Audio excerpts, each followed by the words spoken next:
Alright guys, so we are back with another video, and I'm pretty excited for today's video.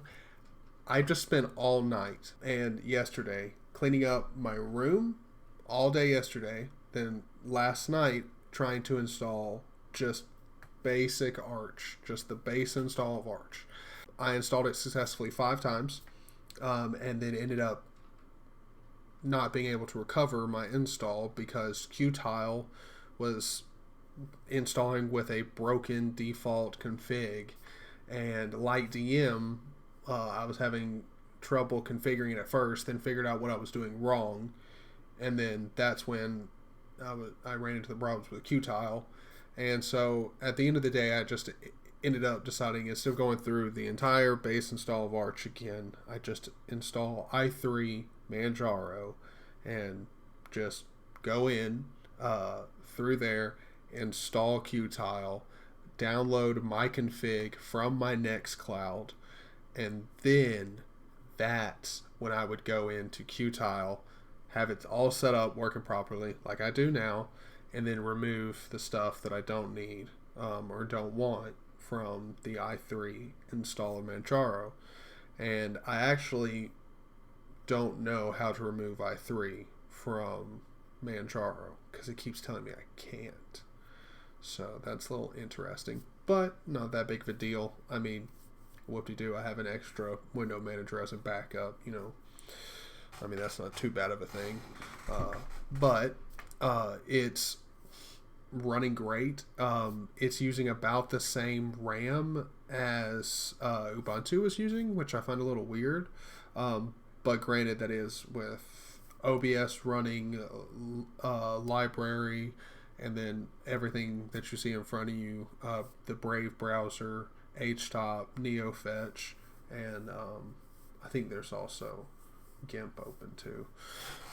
But anyway, nonetheless, it's a fantastic freaking little system.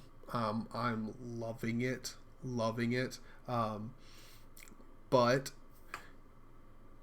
why did I switch? I switched because of this, the Arch Wiki.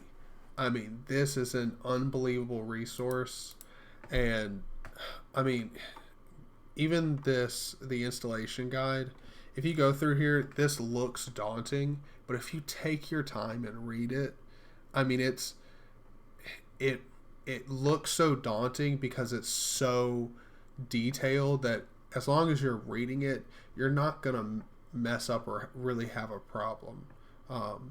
But I will also link in the description below a video from DistroTube that's to install it. But I couldn't follow that one exactly because I have a UEFI system. So I will link another video that I followed that walks you straight through it. And towards the end, I did go back to DT's video to, check some different stuff out. And one thing I will say about DT and or DistroTube is, if you are new to Linux or you want to know just about anything, or if you haven't even seen his content, please go over there and check him out. He is one of the most helpful content creators that I've watched on YouTube. His content's absolutely fantastic. DT, if by some miracle you're watching this, thank you, man, so much. Your dot files on your GitLab are so freaking valuable. So anyway, what I'm running here is, I don't know if anybody has already seen DT or DistroTube. I'm basically running his setup. I've customized it a little bit with a Solarized Dark theme.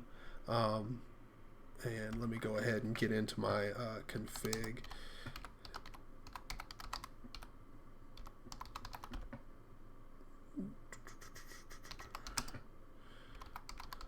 I don't know why I'm going so slow today. But yeah. So I'll scroll up here so you can see. Yes, definitely running DT's config. But here soon, I'm going to be customizing it to the point where I'm actually going to put my own little logo up there and change it out. Because I have changed quite a few of his key bindings and obviously changed up the theme and I'm going to be messing around with what's up here in the status bar. It's one of the reasons I love Qtile is it's just so simple. Like so when it comes to tiling window managers, i3 is a manual tiler, which means you have to choose where your windows are going to show up on which side of your screen or whatever.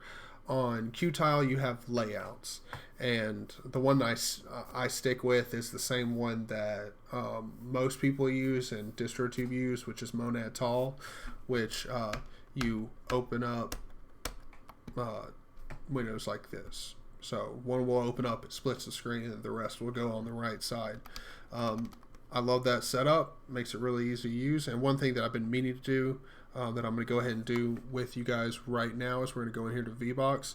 I don't use VirtualBox, so we're going to go ahead and change that to GIMP because I use GIMP a whole bunch and I want a dedicated workspace for it. Oop, WQ, right that, and then Control R, and boom, there we are. Got it updated.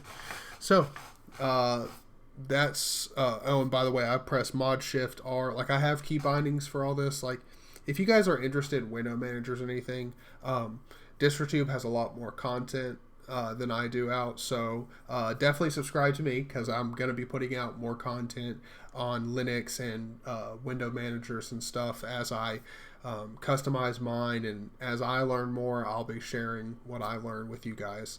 But definitely in the meantime, go check out his content. He's got some fantastic content. So I hope you guys enjoyed this. I will have links down below to content that will help you install Arch or learn more about Arch, and also some Qtile references. Some like I'll link the Qtile website so that you can learn more about that. It's based on Python. I don't know if I've already said that, but it's really good because you're most likely already going to have Python for other applications on your system. But yeah, so I'll see you guys in the next one. Hope you have a great day. Peace.